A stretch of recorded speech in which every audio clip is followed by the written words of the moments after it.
Good evening and a very warm welcome to the Black Hole.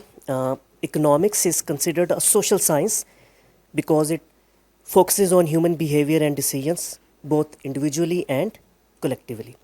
However, economists sometimes display sort of, may I say, pride by comparing their field to other social sciences that are less technical and mathematical. This approach sometimes causes various issues within economics as a discipline and affects the effectiveness of economic policies in driving social change. ये है आज की गुफ्तगू का abstract मौजूद सुखन आप मेरी पुश्त पे बोर्ड में देख सकते हैं what economists often get wrong और इस मौजू पर गुफ्तगू के लिए इज़हार ख्याल के लिए हमारे साथ मौजूद है इंतहाई दाएं जानिब तशरीफ़ फरमाया अगली रो में राजा रफ़ी उल्लाह साहब he is a researcher and development practitioner with expertise in applied economic policy.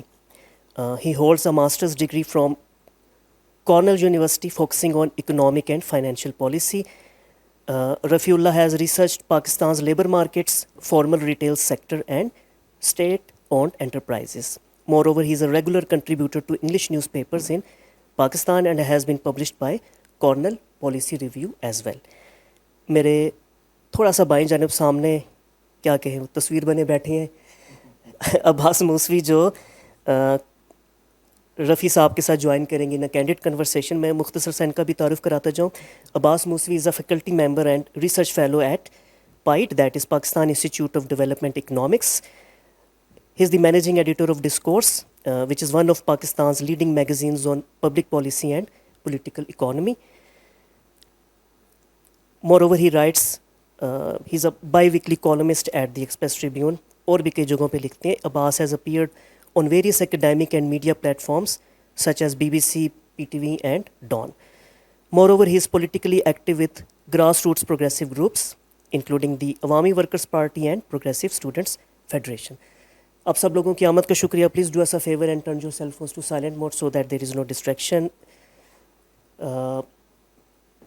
जो थोड़ी देर पहले मेरी रफ़ी साहब से गुफ्तगू हुई तो मुझे अंदाज़ा हुआ कि आज का जो सेशन है बड़ा दिलचस्प होगा, बड़ा कैंडिड होगा और इसकी ये आपकी शमूलियत के बगैर लेकिन अधूरा रह जाएगा. तो आप भी ज़रूर इस गुफ्तगू में शरीक होइएगा, लेकिन when house is open for question and answer and discussion short और टू द पॉइंट रहिएगा ताकि ज़्यादा से ज़्यादा दोस्त जो हैं उस गुफ्तगू में शरीक हो सकें.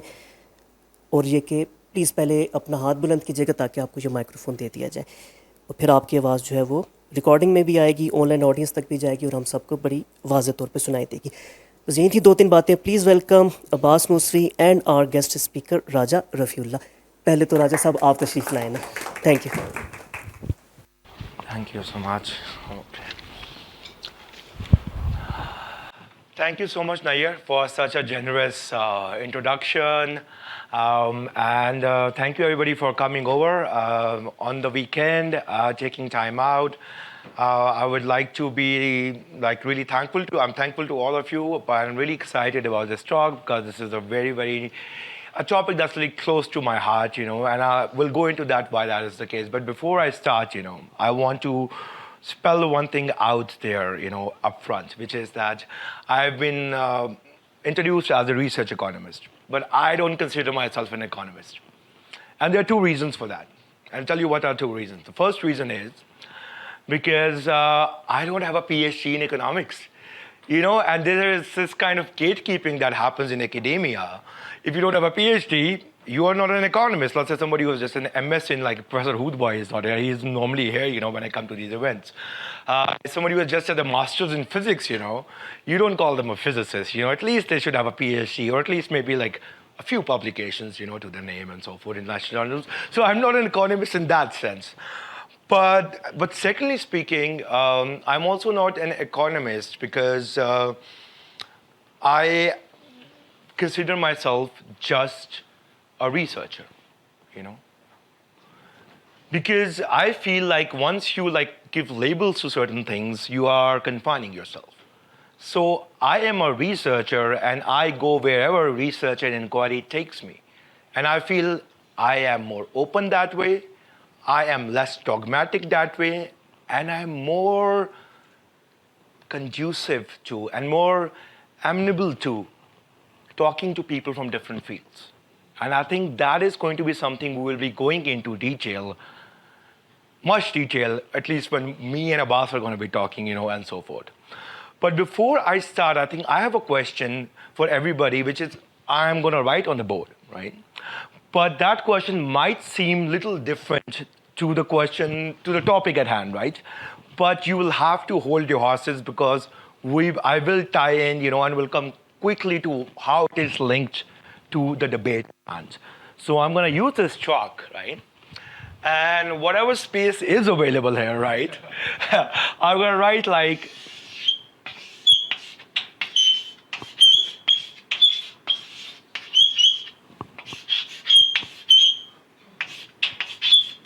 tell me, can you guys read this, what I've written? I hope it's like people can read. It says, the question is very simple. What is science?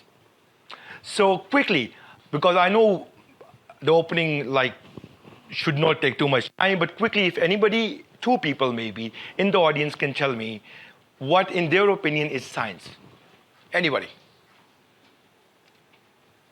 Any idea of fact that is empirically acknowledged? Okay. Any idea or fact that is empirically acknowledged? Okay, empirical. So empirical is a word here, really important word. Any idea or? Fact. That is, the fact and empiricism, those things are linked together. Anybody else? Somebody at the back, I want somebody at the back, I don't like, I used to be one of those people, who used to sit at the back, but I didn't realize this. So anybody at the back, please. Yeah, what is science? I think science is an art. We see and define things artistically. Amazing, Oh my God, that's like an entire, that is an entire workshop on its own, because I have read so much on this, just quickly speaking, you would be surprised how many scientists, like hardcore theoretical scientists, have this fascination with art and music, basically. But that's a different debate altogether. Maybe some other day we'll do that, and that is something really, really exciting. But for now, let's hold. But yeah, art, because you're saying it's an art, But do you think it's a systematic art, right? Because art at times can be also very abstract, And that's one of the fundamental things with art, It has to be abstract. It has to be imaginative, But science, so empiricism is their art, But you think it's a systematic art? It's a systematic art. They follow logic, They just don't go and do anything, basically. There is a process to it, which we call a method to it. There is a method to it, right? There's a method to it, something we call the scientific method, right? We call it the scientific method. So what is the scientific method? I'll tell you something, I have read, in my early days, I was exposed to philosophy. And I was happy that I was exposed to philosophy. Before I was exposed to economics, I fundamentally also have a background in natural sciences. I was all set to become an engineer or a physicist. Straight A's, not bragging, straight A's, high school, physics, chemistry, maths, further maths. Then a shift in me happened, I was like, no, I just don't want to do this. Or maybe it was a rebellion at that age, My parents want me to do it, I don't want to do it, I'll do what I want to do, right? And the compromise was that I wanted to do sociology and anthropology was economics, and part of the reason was it's somewhat of a hard science, and we'll get into that. Mathematics to hota hai na uske andar. So let's go ahead and do that, and also jobs prospects thode better hain than maybe if you become a psychologist or a sociologist and so forth. But there is a scientific method, right? And that's a very philosophical debate. There are two different kinds of methods you follow, when you're doing logic. Because we can all agree that science, the scientific method, whatever it is logical, Logic has strong role to play in that. Quickly, I'll remove this, what is science, and I'll get rid of this method, but I'll write two different kinds of reasonings that we call. Inductive and deductive reasoning, right? So what are these things?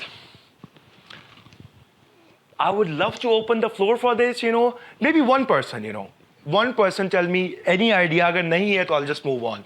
What is the difference between inductive and deductive reasoning? No? Okay. Yeah, please. Individually reaching to some findings and then collectively Okay. deducting some idea. Let's take the mic. Yeah.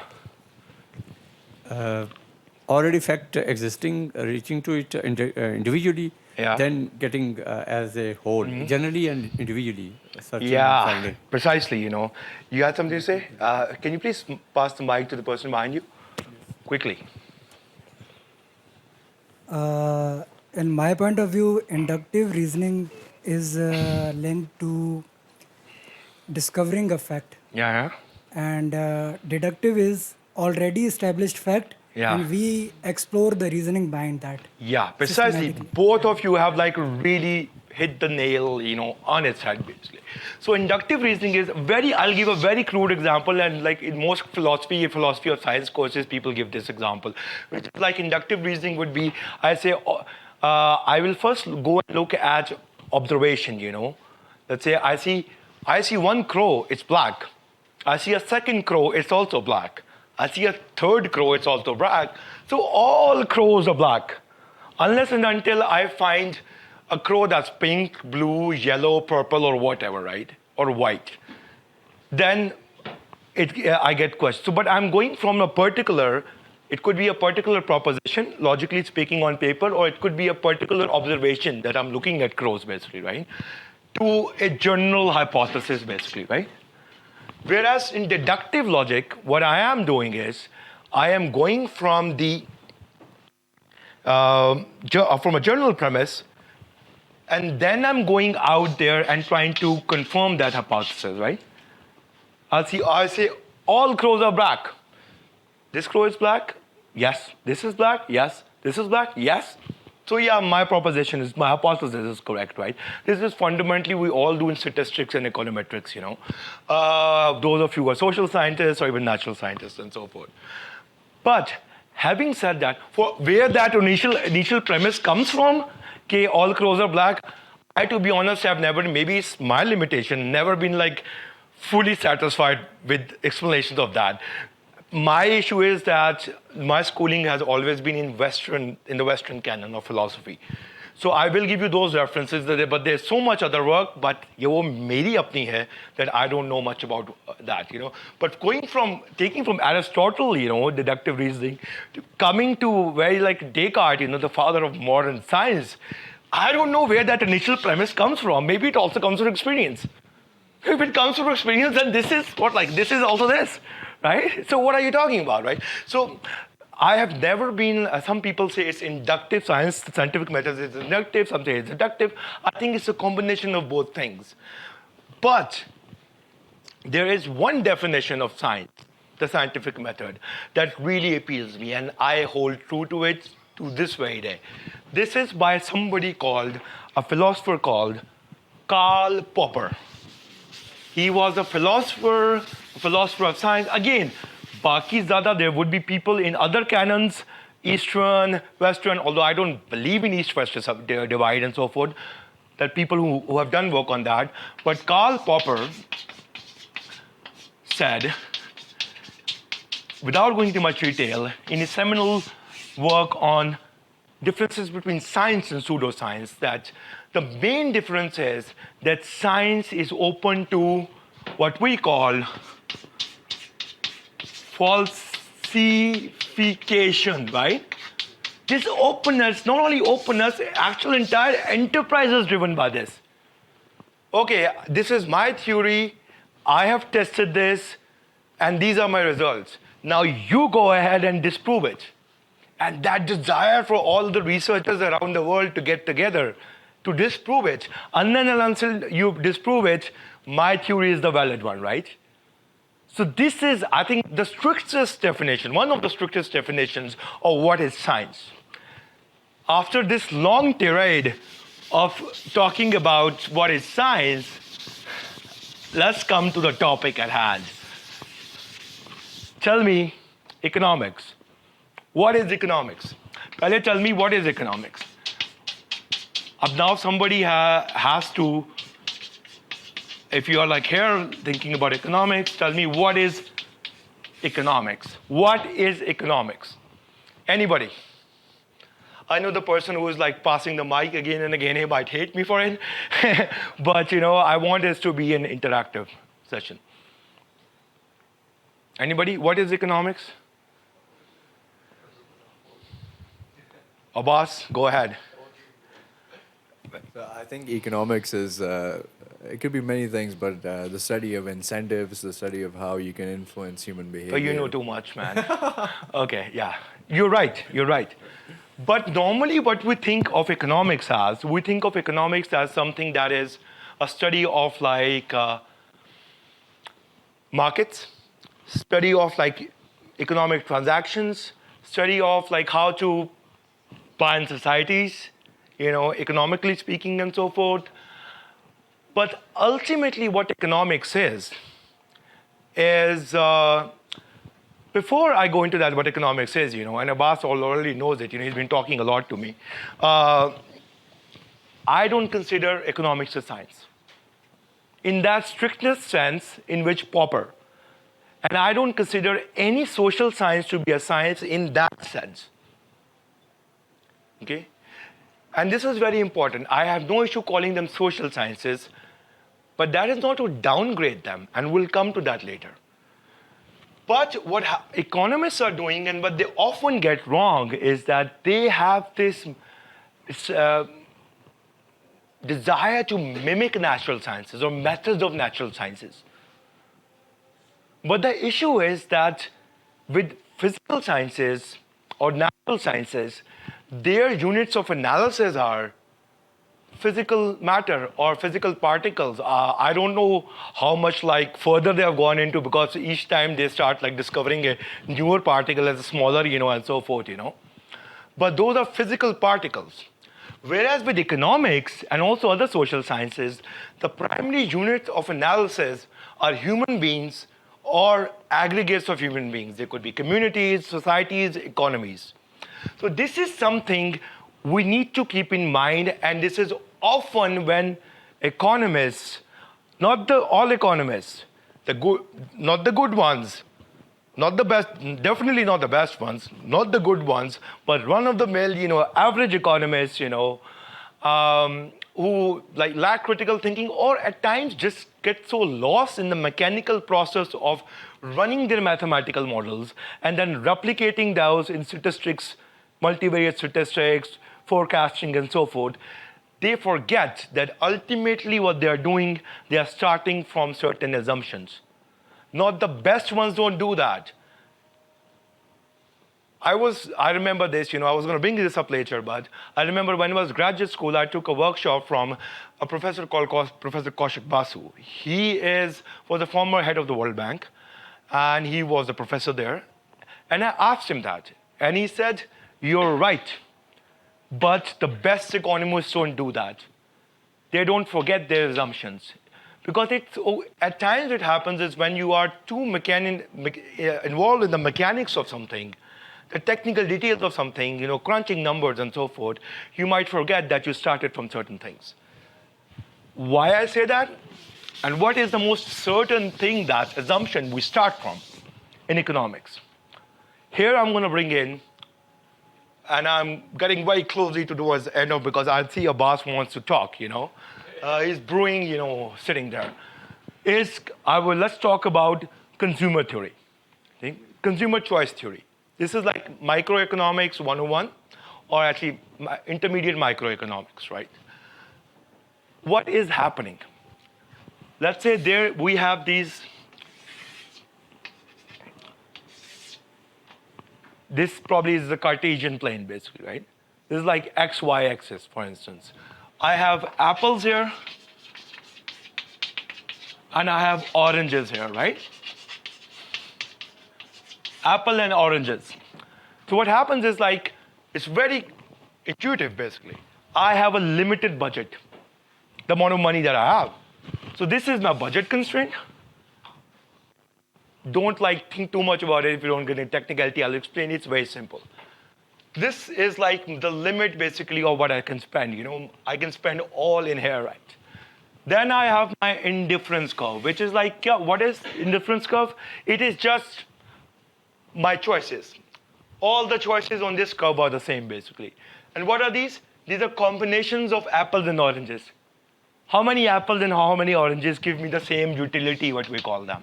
And when you maximize two together, right? When they're tangent, basically. This is when you say, given my amount of money that I have, this is my optimal level that I can do. For instance, if you were to go here, you can't afford this, obviously, because this is your budget constraint. Yeah, aapke paise hain, this is what you have. You don't have more than that.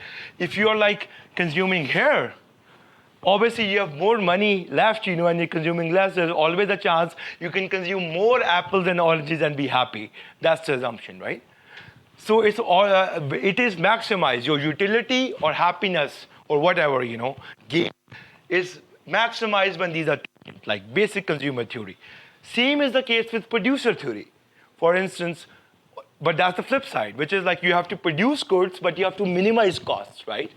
And if that is the case, these curves just get replaced by other fancy names, Instead of maximizing, you're minimizing. There's like very basic people who know calculus and so forth, who are like Cal 101 or maybe natural scientists, they would laugh at it basically. What we use is the Lagrangian multiplier equation. We set it in a different way when we're maximizing utility for consumers, or we set it in a different way when we are minimizing cost for producers. But all of these things, there are underlying assumptions. And what is that assumption? That is what I want to get into before I call Abbas, is that we are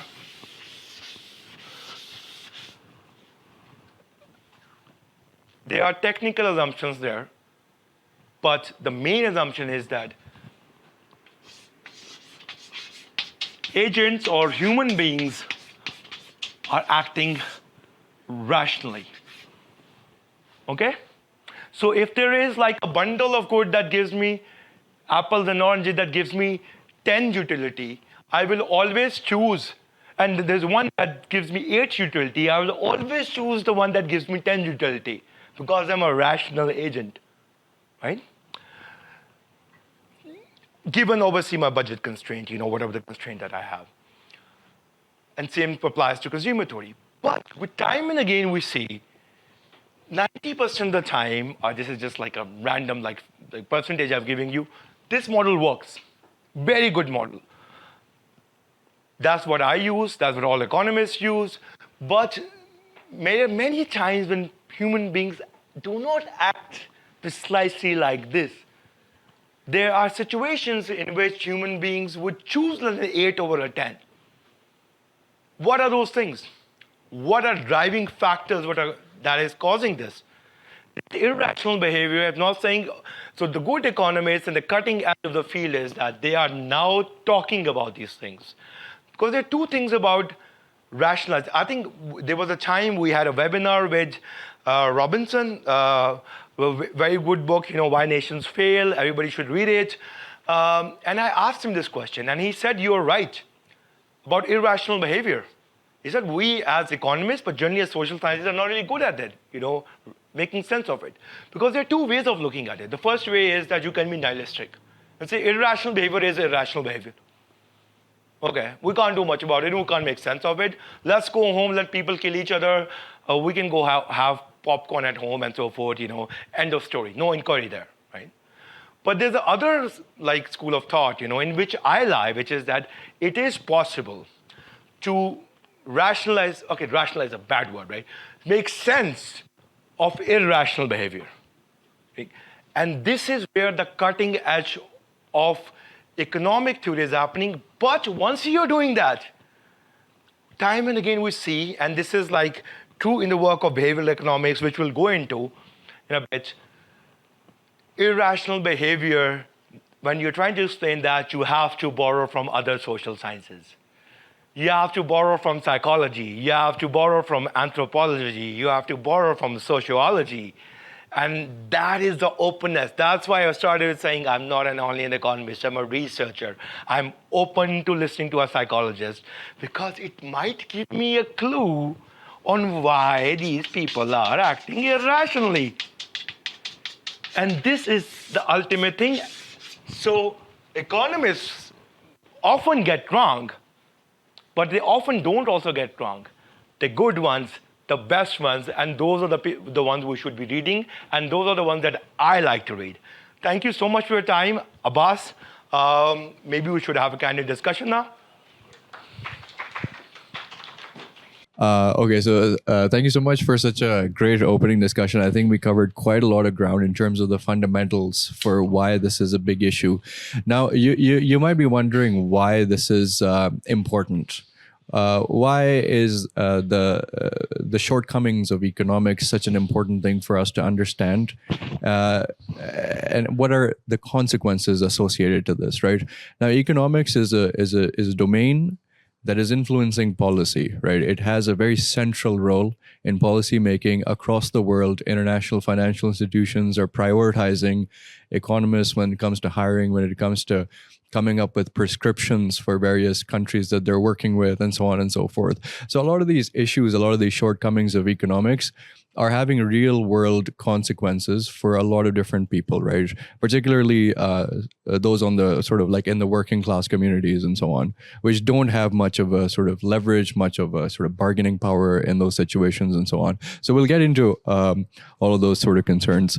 My first question for Rafi is, just like picking up on where you left off, we talked about rationality. We talked about the shortcomings of how rationality is sort of defined within economics, right? Now there's a great he's considered one of the founding fathers of sociology as a discipline, Max Weber. Max Weber defined rationality in 4 ways, right? So there was instrumental rationality, which is what economics uses.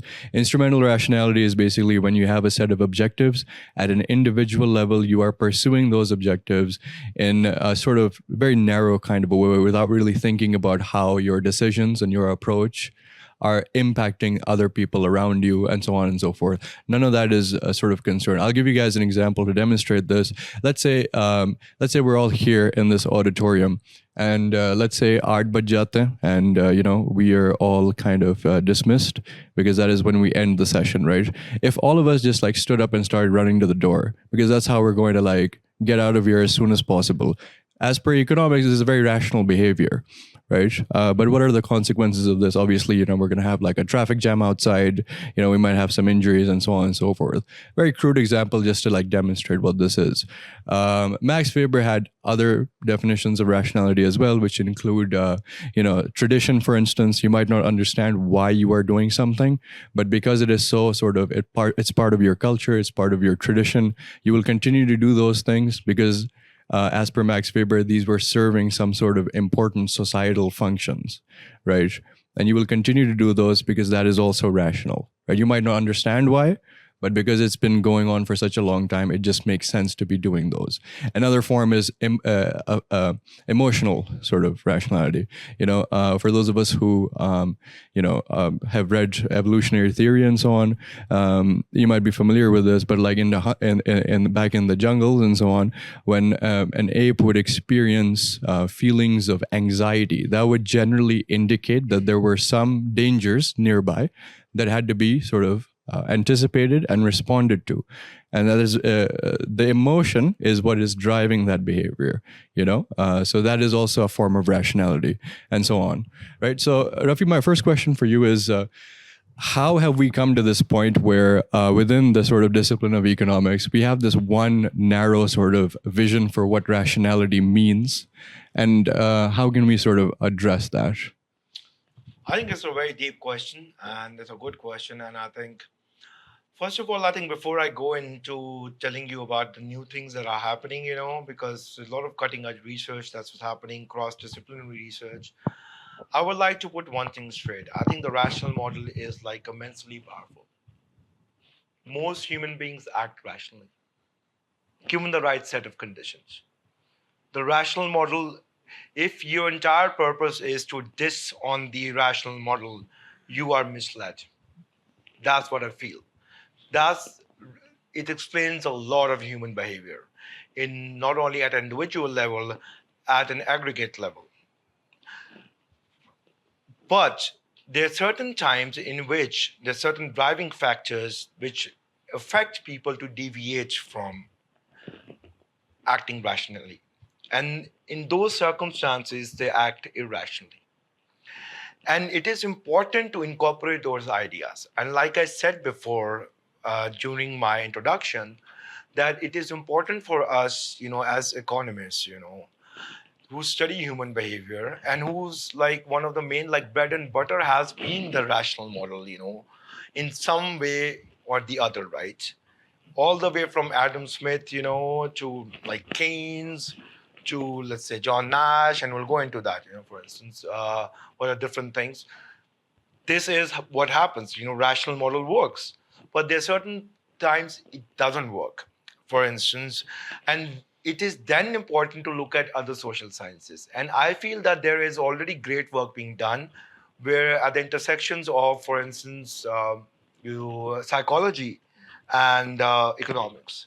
And there is a subdiscipline in economics. It's not even, I would not say growing, it's already grown to a point, it's like so powerful. It's called behavioral economics, Richard Thaler, if you've probably heard of him, nudge theory and so forth. It is basically Cass Sunstein. These people won the like Thaler won the Nobel Prize, I think in 2017, I think. So there is a concept what we call either limited or bounded rationality. So that is like, say, okay, either you can be nihilistic, it is irrational behavior, or you can make sense of it. For instance, you see, people have started incorporating things such as, there is a thing called loss aversion, right? If you have something with you, and if you don't have something with you, right, you might be, and the thing is about taking risk, risk-taking behavior, That affects, whether you take risks or not, right? Loss aversion is where typical rational model basically breaks down. Similarly, if you look at sunk cost fallacy, right? Like you say, like I've already done so much. For instance, I had a friend, she was doing her PhD, and I was like, okay, how much years have you spent? She says, 4 years. I've spent 4 years. I was like, okay. And she was really smart, got a job in the industry. She would never get a job like that in the industry, like this is in the US, Somebody is willing to pay her like over 200. I'm talking a few years ago now, 200K, and she would never get that salary as an assistant professor anywhere or a postdoc or something. I was like, you're getting 200K in industry. You have 1 year left. She said, I've already spent 4 years. I've already spent 4 years, just 1 more year to go to complete the PhD. I'm like, and then you will get a postdoc position for 60K per year. She's like, yes. This is not a rational decision. This is like a sunk cost. I've spent 4 years, rather just at least get done with the PhD and so forth. So this is where like rational model breaks down. It also depends where you start. Basically, the starting points depends. The gain could be the same. From like 10. Let's say you are at stage 10 of your life. And you want to gain like 5, basically more. It could be anything, utility or whatever. Or if you are, let's say, at like 90 and you want to gain 95, that gain is the same in terms of the absolute utility, which is just 5 basically, right? But your starting point matters, And in that, and I'm telling this when you control for all the other factors, there are other factors too. But let's say we put a statistical model in which we are controlling for other things, still you will see there's a difference. So there are things, where the rational model breaks down, and then you need to study that. And for that, it's important to incorporate psychology. And I'll come something to give you an anecdote, basically. Same thing, I'm like Professor Kaushik Basu was talking to him, and he mentioned something very interesting. We have been talking about psychology and like economics coming together. He said that, for instance, if you come to Pakistan, he gave the example of India because in India, he said, come to India and Pakistan, pretty much the same culture. You ask somebody a time, and without even looking at their watch, they will say, 2 baje. Okay. And so if you go to like a very like country where people are very precise. Go to Japan or go to like Germany. You ask them the time, they're like, it's 2:15 p.m., right? These subtle differences, are cultural differences. These have historical context too, but they're also anthropological basically. So there is a huge scope. I think this is one of the under-researched topics, that economists don't sit with anthropologists. With psychologists, they are okay to sit because psychologists have this, for the longest time, they have like embraced clinical trials, basically. Clinical trials or randomized controlled trials, whatever you call them, right? And they do that, basically. So it's statistics and so forth. So there are synergies already there. But the anthropological method of like research, is we know how it is, basically. I have issues with that too. I felt like it's like very kind of like racist from the beginning and so forth. But at least it has its merits too. But there's so many differences between that kind of method and the method that economists do. So maybe those synergies are yet to be forged, So, yeah. For sure. Yeah, very good overview on that question. Another sort of very fundamental assumption that economists tend to have is this idea of self-interest, right? Where you pursue your own kind of interests, your own preferences, and you doing so leads to a situation where societal outcomes are enhanced. This is a claim that economists tend to make. And then there's the idea of trickle-down economics, where resources eventually get to the lowest tiers, through sort of economic activity, commercial exchange, and so on and so forth. And so there are kind of like almost like a moral connotation to this at this point. For those of you who are familiar with folks like Ayn Rand, for instance, she really advocated for this in a very sort of serious way, where it's like the most moral way you can live your life is to pursue your self-interests in a mindless, narrow sort of a way. And that is how you are going to maximize societal benefits, societal, growth, and so on and so forth. How has this come to be? Is the collective not important anymore? Do we not have to think about society or our communities? Should we just be concerned about ourselves? Yeah, so again, like a very deep question, but before we go into like whether like the collective matters or not, and so forth, I think it's first really important to realize, where economics started, at least where like Western economics started. Again, it's such a like a hold of like even on our thought basically of the Western canon. It starts with Adam Smith and so forth. We call him the father of economics and so forth. And his theory, although his theory was way more subtle, but the way people like really make it plain, is they say, if you follow your own self-interest, every individual is following their own self-interest, that leads to a greater good of the society, right? And there is no better outcome than that, basically. Everybody follow their own self-interest. That leads to the greatest like outcome on a societal level, basically, right? Yeah. But we have realized, and also I think very quickly people realize that this is not the case. For instance, because even in conventional economic theory, there are externalities and so forth, right? And market failures and so forth. This does not happen, right? But there were obviously reactions to that, right? Self-interest, perhaps the strongest reaction, actually to be not only strongest, maybe a rebellious reaction towards Marxist reaction, right? Which is totally different, and which is saying, the collective matters, and also people think about, when you think about Marx, we think about state control, socialism and so forth. But this is not actual like Marxist theory. Marxist theory really was it was a critique of capitalism. It was a critique of the fact that you have money in itself has no value. Labor has value. So if you're creating money out of money, you're using surplus value and so forth. This is inherently exploitative, basically. And also there was a psychological dimension to it, which is like when the Industrial Revolution started and so forth, the assembly lines were there. They said like when everything is mechanized, and people are so lost that they become alienated from each other basically. So it's like not only economic, that's exploitation, it's also social alienation basically. So that's like Marx. So that's like probably the biggest like was, and then we saw like for almost like 100 years, this tug of war basically happening in the world basically.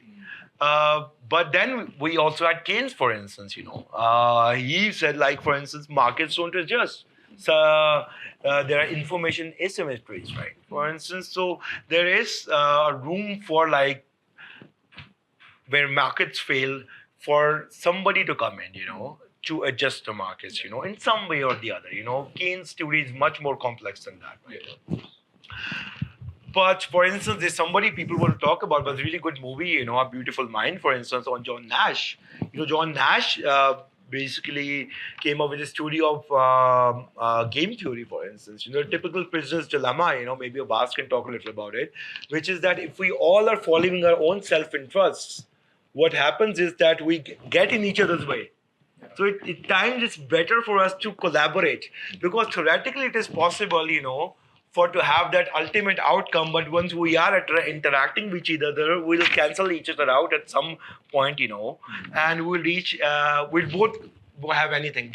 But if we were to cooperate, we will like reach a compromise, and that is what we call an optimal solution, for instance, this is, for instance, also a very different way of thinking, which is very revolutionary to saying everybody following their self-interest leads to the greater societal good. So that is all thing. But coming to the collective thing, I think collective matters a lot, For there is inherent, without going into political science, I think you want to go into political science always, I know it because of your background, but there's inherent, first of all, there has been a link between liberal democracy and conventional economics, free market economics and so forth. But even within liberal democracy, there is a contradiction. The contradiction is that liberalism, philosophically speaking, champions individual rights. Whereas democracy, by its inherent nature, is a collective endeavor, right? So there's always this tension. There's always this tension, like where to, you have the social contract theory and so forth, all those other things, that were like forerunners to like the modern liberal democracy and so forth, So there is always that tension there. What is more important, the individual or the collective? So, but I think it's really important for us to realize that cooperation is also important, and I think we have realized this, unless you are a very hardcore economist who just believes in like free markets, self-interest and so forth. But I think that is more of we might go into that, more of a business economics problem, where like these like people on the Wall Street with suit and ties basically snorting powder and so forth, they just think, the top of the world, self-interest is everything, But this is not the case, with economics, there are people who realize that cooperation is important, both at individual and aggregate levels, and there are collectives, which also need to be factored in. Just to sort of continue on that, this is from Francis Fukuyama, if you guys are familiar with him, who at the end of the Cold War, after the Soviet Union was disbanded, he made this grand sort of declaration of the end of history at that point. Now, by which he meant that all political systems were now, this debate about political systems was over, and liberal democracy was going to essentially reign supreme from here on forth, right? And as Rafi very rightly pointed out, that these are opposing forces, primarily also because it leads from a situation where it's one person, one vote to $1, one vote. Whoever has more money is going to influence electoral outcomes all of a sudden. Right? And we see this in countries like the US right now, where big corporations will be heavily involved in sort of backing certain candidates, getting them into Congress, and using them to push policies that are in line with their corporate interests. Right? And so this is primarily why we are seeing today the rise of populist leaders around the world, the likes of Donald Trump. In India, there's Modi and so on. Is the discipline of economics cognizant of this? Are there any particular sort of like thinkers who are highlighting this issue and maybe proposing a sort of alternative pathway where we can begin to address these issues. I know Piketty has written a book on rising levels of inequality, but other than that, if you have any comments. I think the biggest comment I would have here is that, for instance, coming back to irrationality, basically, for instance, that we have to make sense of irrational behavior. For instance,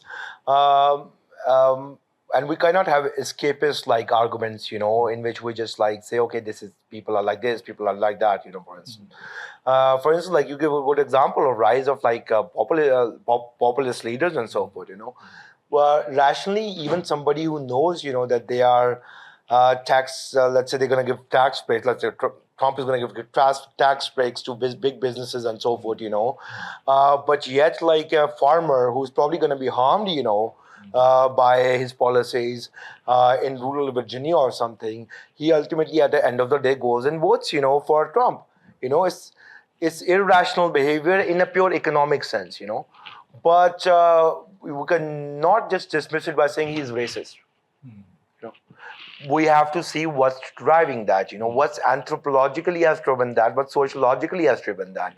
So those things are really important for us to understand. I think political science is one of those things, and I think we should go into this, how this has crept in, for instance, which is a good thing. I think which is a good thing, Abbas might disagree with me, that in many disciplines, like political science is one of those disciplines where empirical research and use of like statistical models, has crept in, and from economics, and other fields too, use of statistics, and that is also helping a lot. And people are studying human behavior, also particularly on climate change, for instance, why climate beliefs are like what they are, for instance, So those things are really important too.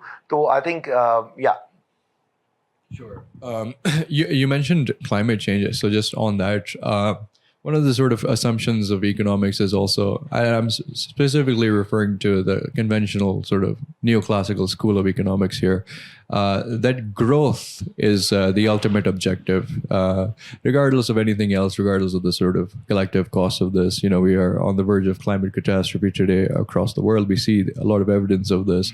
But economists will still sort of double down on this idea that growth is the ultimate objective. We have to maximize national income. We have to maximize GDP.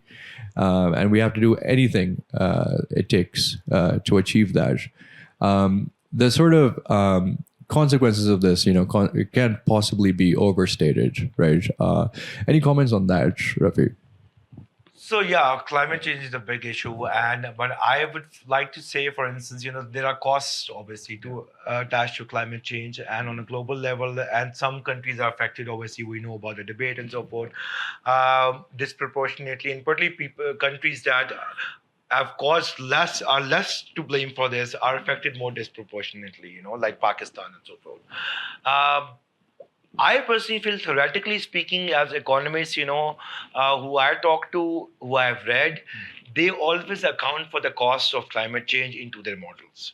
So it is, I don't think, more of a theoretical economics problem, right? The costs are always accounted for because they know, because their projections are happening over decades, or at least 50 years, and so forth. Those are the projections that they do, and they factor in, the good economists, they factor in the climate degradation, and also sustainability is factored in. But I feel like what you're talking about, this pursuit for growth, basically, it is somewhat of an applied economics problem too, because let's say multilateral, like organizations, or even like countries themselves, they have set targets. We have to achieve this much GDP growth in like 1 year, second year, third year, fourth year. We have a 5-year plan.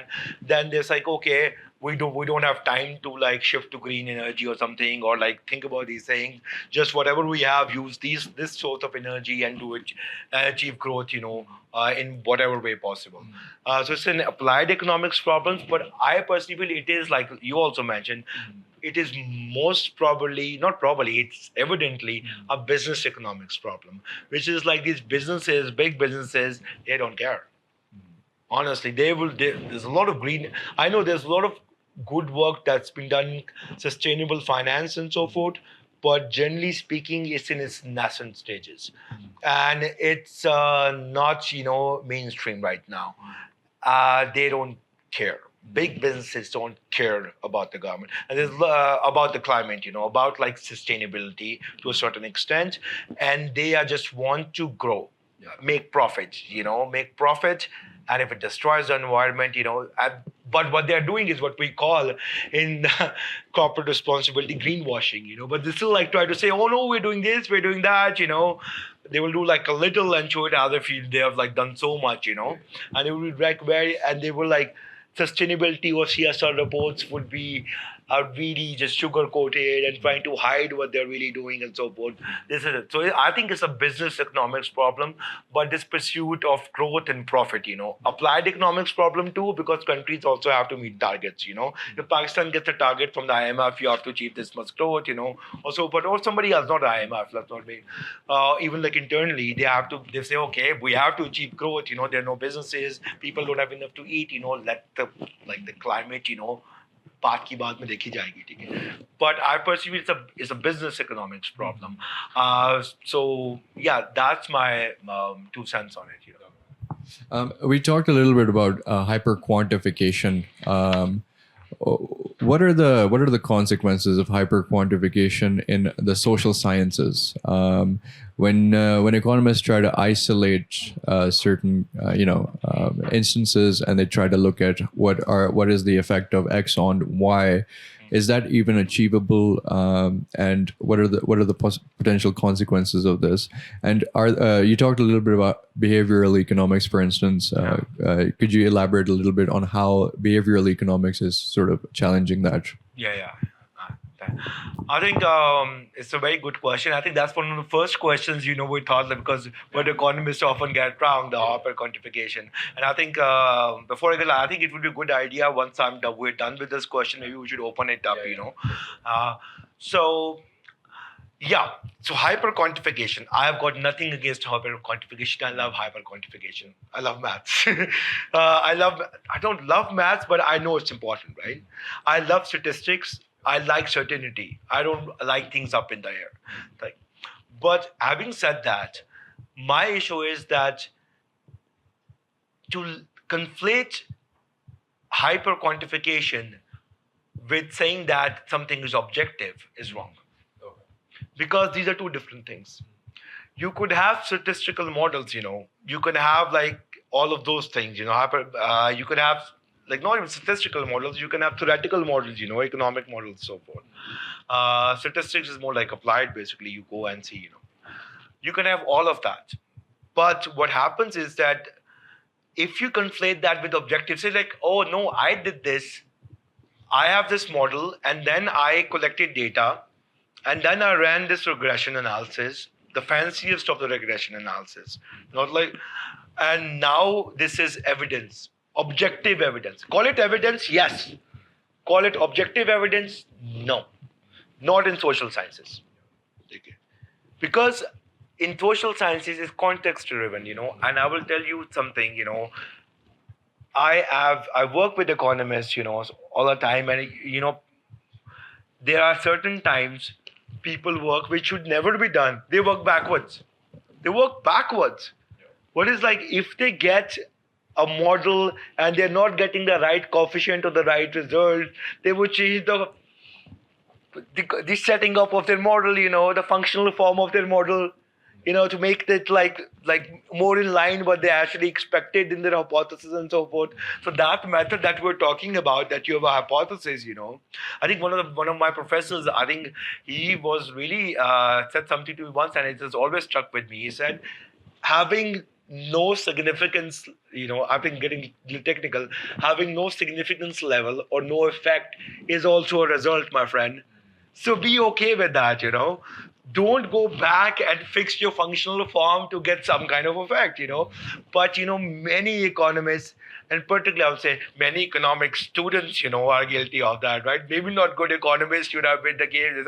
They get okay with that if they have no result, but somebody has spent 5 years doing the research and they don't find any result of it. And they say, okay, let's do something naughty. And somebody who studies econometrics, I know you can do naughty things to actually get a result, right? Or somewhat of a result, So that hyper quantification, I'm in favor of this. I'm in favor of quantification of like social sciences, but in a balanced way.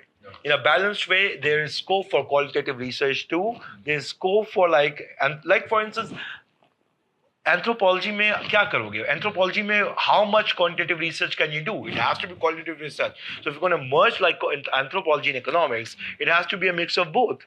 So it's just like in the beginning I said I am a researcher. But it's not only wherever inquiry takes me, whichever method it suits the inquiry. Basically, I choose that method.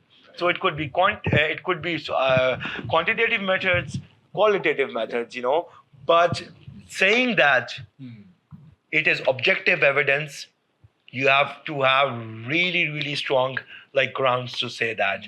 Unless and until you are studying physics or chemistry in which your laws of nature don't change over the course of the universe, the universe, be very careful about it. It's evidence, it's good, but be always aware it's not fully objective. Right.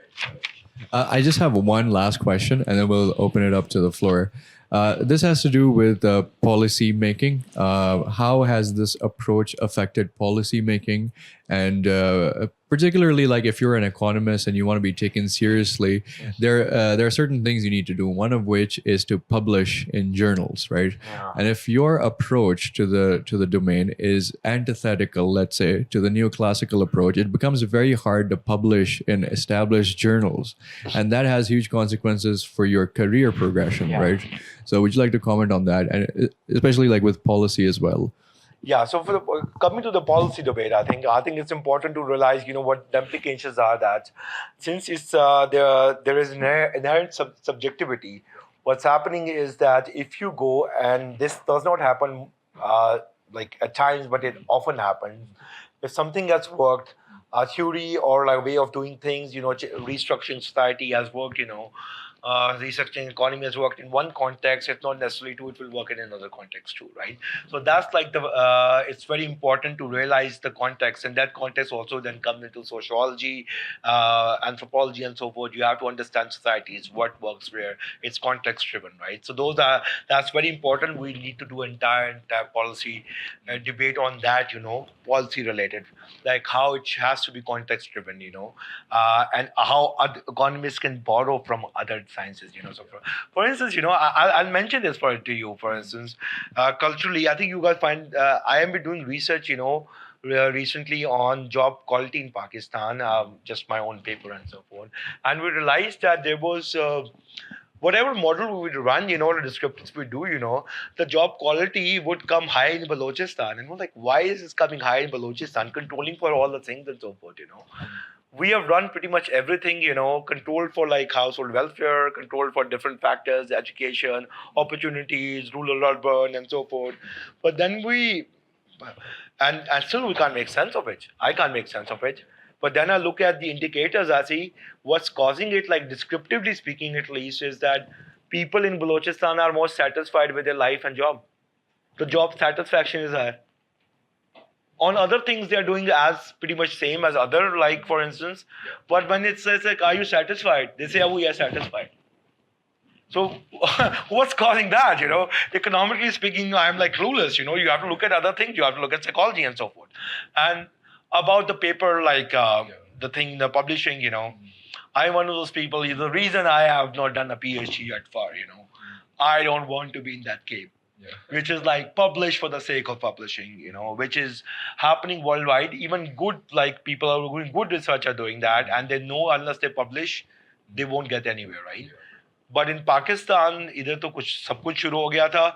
They would just publish anything. कोई newspaper article भी लिखा, उसको भी publication कह दिया. They have, even if they have been researching on how dogs bark, basically that is also research. How horses run, basically that's also research. So, and then there was this game and so forth. Professor Haqooq-e-Khalq is not here today, but he has had this very publicized feud with the Higher Education Commission and the entire system, in Pakistan. So I am totally against that. It has its merits, but you will see there are many good economists too. They would have 6 publications and they won a Nobel Prize.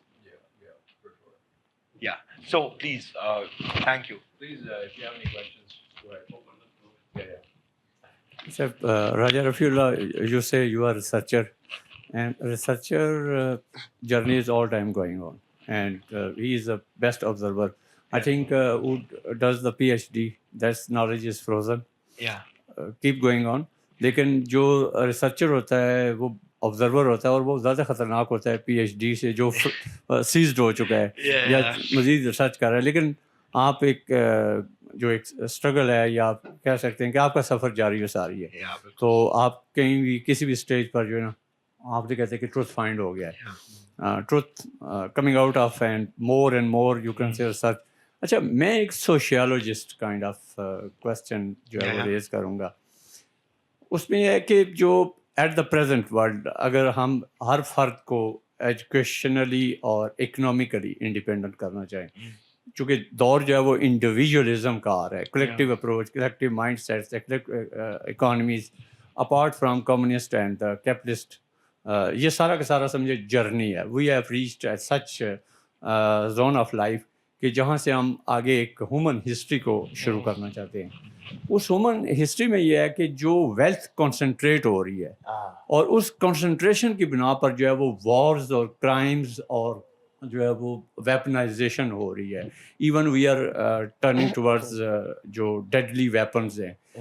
اس جو concentration of wealth ہے جس کی بنا پر wars ہوتی ہیں اور جس کی بنا پر بیہیویئرز بھی کنٹرول ہو رہے ہیں. ظاہر لوگ پاورٹی میں رہتے ہیں, اگنورینس میں رہتے ہیں, جنرل اویئرنیس نہیں ہے, ان کا ڈیٹرنس لیول نہیں ہے کہ how to counter the concentrating forces. تو اس کے بدلے میں ہم کون سے اقدامات کریں کہ جو کنسنٹریشن آف ویلتھ ہے اس سے نکل کر کامن مین جو ہے وہ اسٹرانگ ہو, اور اگر وہ زیادہ ایکسپیرئنس ہے چلیں وہ اس کو بزنس لابنگ تک بھی ہو. کیونکہ جو پلانٹنگ ہوئی ہے کالونین مائنڈ سیٹ کے تحت, وہ ایک جو ہے وہ فیملی یا ایک مطلب ہے کہ جو ارسٹوکریسی ہے وہی بیس ہوئی ہے. مڈل اور لوئر جو ہے وہ اسٹرگل کر رہے ہیں, ایشیا اور افریقہ ٹاکنگ, ویسٹ جو ہے وہ ماڈرن سیٹ ہے. تو اکنامسٹ پوائنٹ آف ویو سے اور سوشیالوجسٹ پوائنٹ آف ویو سے ہم کیسے سوسائٹیز کو جو ہے وہ اوپن کریں اور ایک کیسے ایک اسٹرانگ امیجنیشن لائیں جو ایگزسٹنگ جو فیکٹس اینڈ فگرز ڈریون اور کنٹرول ڈریون جو بھی سائیکالوجی ہے یا کنٹرول کر رہے ہیں بیہیویئرز کو, اس کو ہم آؤٹ بریک کر سکیں اور ہیومن جو ایک سوسائٹی ہے وہ ایگزسٹنگ اور کنٹرولنگ فورسز کو جو ہے وہ کرب کر سکیں, اسٹاپ کر سکیں.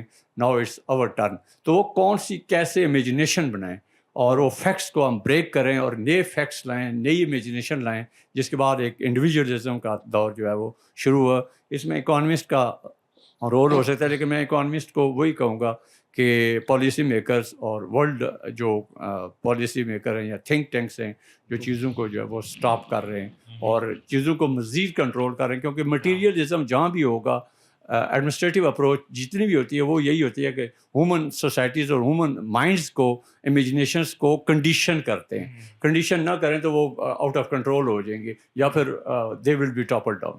تو ہم کون سی امیجنیشن لائیں جس کی بیس پر ہم جو ہے وہ اکانومسٹ کی اور جو کنسنٹریشن آف ویلتھ ہے اس کو ایڈریس کر سکیں اور انڈیویجولزم آگے آ سکے.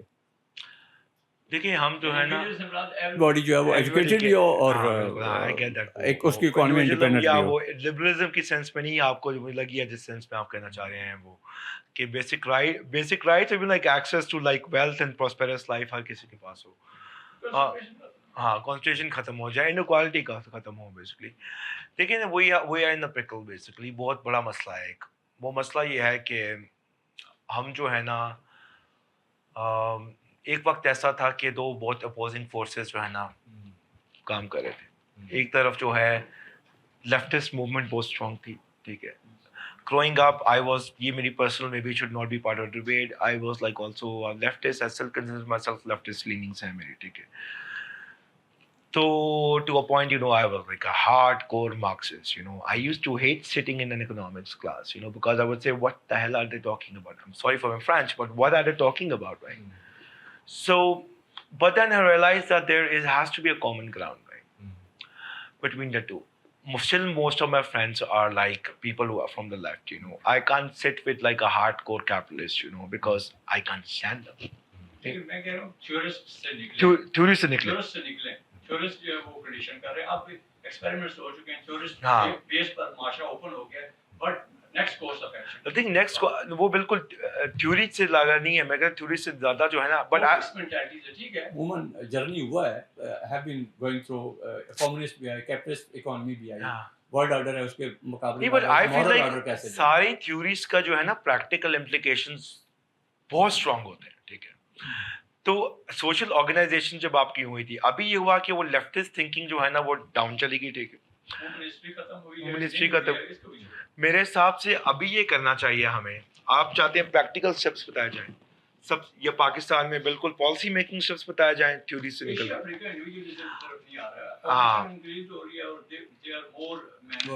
میرے حساب سے ہمیں اپنے وہی جو بات ہے پاکستانی بات ہو جاتی ہے, میں نے اس پہ بہت کام کیا ہے, ہمارے جو ہے ہمیں اپنے لوگوں پہ انویسٹ کرنا پڑے گا. اکنامک تھیوری تو اس کے اوپر جو ہے بہت کلیئر ہے, بہت کلیئر ہے کہ آپ ایجوکیشن اگر لوگوں کو ٹھیک دیتے ہیں, ہیلتھ دیتے ہیں نا, تو بیکاز ہم اس کو کہتے ہیں ایک بہت بیسک ماڈل ہے میکرو اکنامکس میں, ڈیولپمنٹ اکنامکس کو ہم سولو گروتھ ماڈل کہتے ہیں.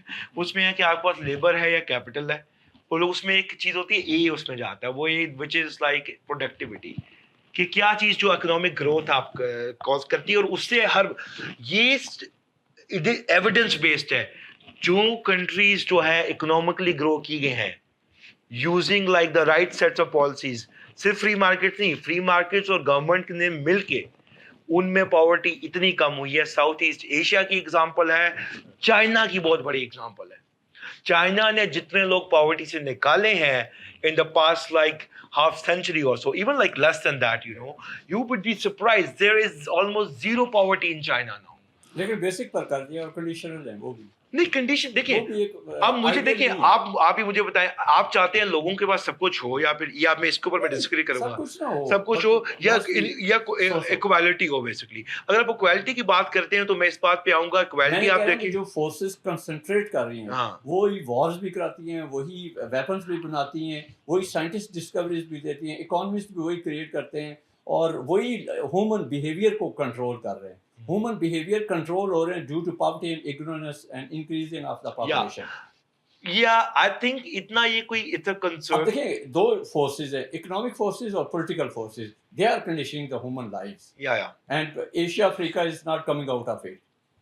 Yeah, but I feel like it's not like any kind of grand conspiracy that's happening, I feel conspiracies will buy رہے ہیں. Pragmatic approach, what we could follow as course of action. ہمیں تو سب سے پہلے یہ کرنا چاہیے, جو سیدھی بات ہے, like a very like in a policy making way, کہ آپ مجھے پھنسوا دیں گے, یا آپ روڈز بنانی بند کریں, آپ برجز بنانی بند کریں, آپ اپنا پبلک PSTP کا جا کے آپ دیکھیں پبلک سیکٹر ڈیولپمنٹ پروگرام کے اندر کہ کتنا برک اینڈ مورٹر ہے, اور کتنا آپ جو ہے ایجوکیشن پہ اسپینڈ کرتے ہیں, کتنا ہیلتھ پہ اسپینڈ کرتے ہیں. کلیورنس اس میں یہ دیکھیں کہ انویسٹر جو بھی انویسٹمنٹ کرتا ہے وہ کنسٹرکشن انڈسٹری پر کرتا ہے, جہاں بھی جو انویسٹمنٹ ہو فوراً ریپڈ رسپانس آئے. جو ہیومن سویلائزیشن کو چیز بناتی ہے وہ ایجوکیشن ہے. ایجوکیشن کے اوپر کہیں بھی انویسٹمنٹ نہیں ہوتی, نہ ورلڈ فورس جن کنٹریز نے کی ہے وہ آگے نکل گئے ہیں نا. نہیں وہ تو آپ کے مطلب ہمارے جو ذہنی اور زمینی دونوں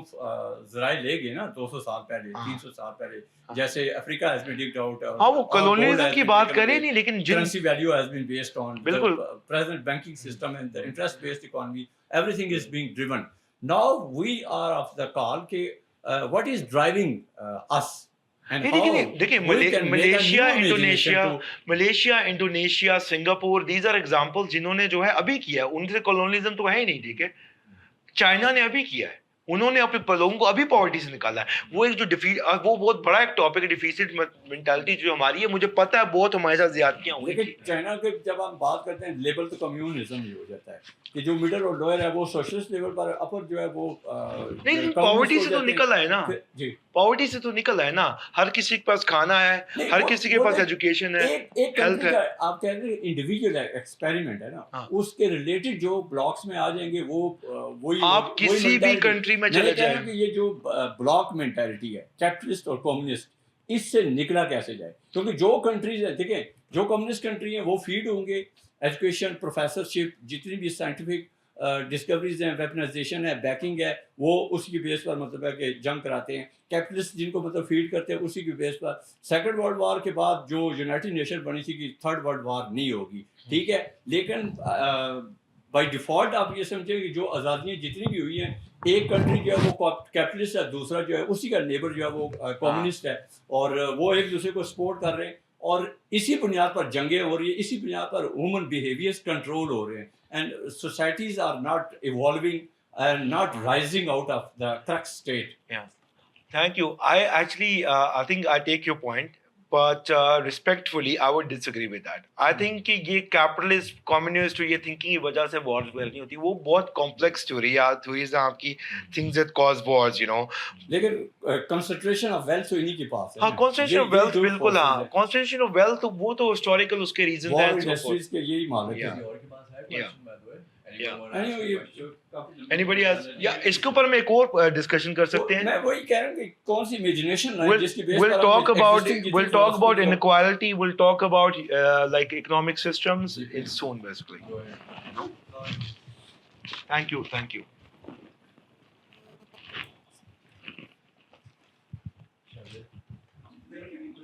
चल, दो हमें ऑनलाइन क्वेश्चन है, वो मैं आपके रूबरू पेश करता हूँ। एक साहब पूछ रहे हैं कि how much does individual decision making impact larger economic trends, यानी जो मैं समझूँ, फिजिक्स में हमारे केओस थ्योरी होती है ना कि वो नीचे दर्जे से बहुत बड़ी तब्दीली आ जाती है। अभी तक हमें यूँ दिखाई देता है कि मुआशी निज़ाम जो है वो ऊपर से ही आ रहा है।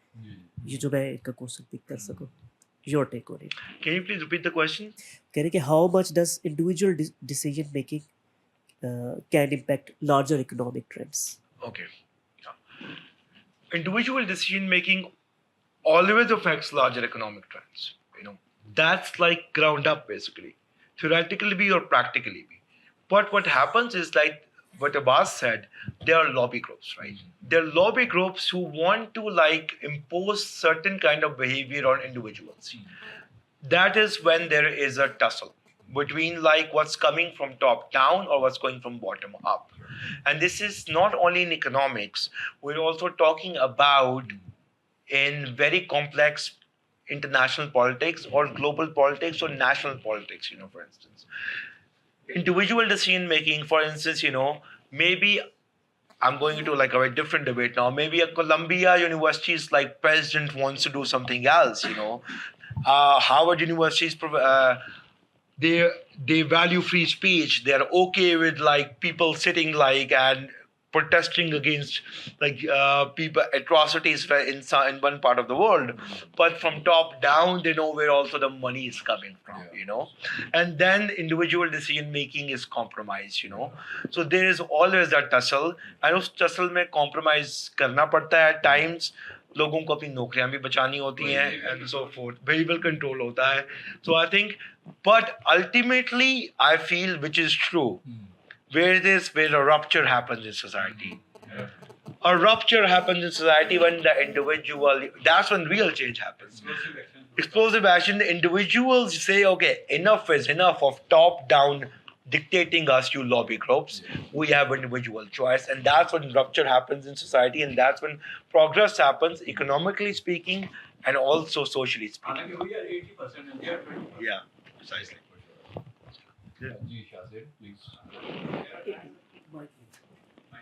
There was another question online.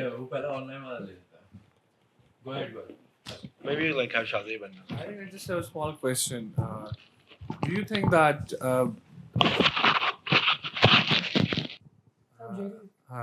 that you do Bretton Woods system and the World Bank and the IMF, you have worked in one of them.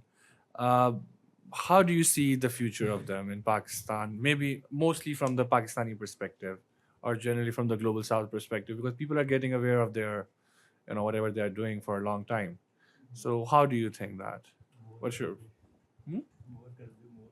I think systems ka you have to like remember that it is I don't think it's an exploitative system. ठीक है, Pakistan के अंदर there is people think that there are like, the thing is like, for instance, if you're going to a country, an institution, and you're asking for money, they're going to give you their terms, If you go to a bank, let's say, and you ask, say, I want to get a car. Give me a loan. They're going to give you their terms. This is a loan agreement and you sign on it, right? It's up to you to earn enough that you don't have to take that loan, become sustainable in your own finances. You don't have to take a loan so you don't have to be held ransom to their demands and so forth. Because somebody has given you credit, they're going to take money back. I don't get it why people like this, international financial institutions, when you are going to them yourself, the IMF and the World Bank,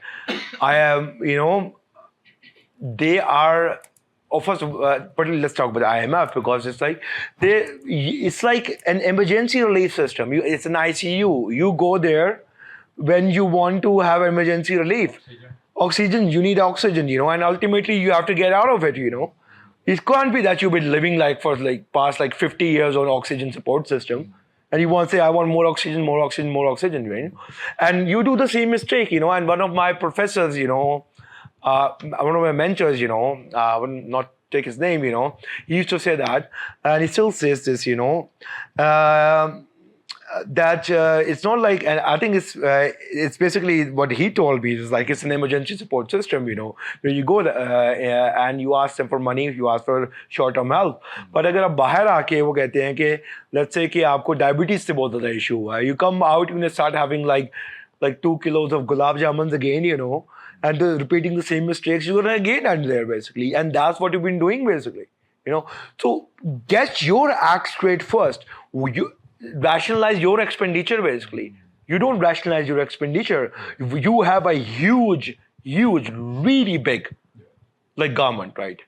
How many ministries पे देख लें, how many ministries that you have basically. वो तो सबसे ऊपर है. आप नीचे देखें कितना आपका ecosystem है यहाँ पे. I did this research back in the day. 67% of the economy is controlled by the government. And 67 is controlled by the government. This is not factoring in the opportunity cost of debt capital.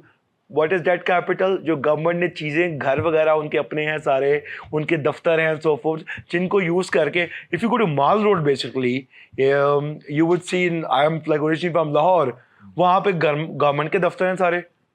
Governor House को देख लें आप. Don't say get rid of the governor house. Probably the governor will be really mad at me or something. But government ke offices and so forth, that's prime area. Yeah. Real estate development करें, उधर high rise, create money out of money basically. वो हम करते नहीं हैं. 80%, 67 to 80%. If the government is controlling, then who is to blame? And the government is then inefficient. Government, if it's efficient government, I have got nothing against it.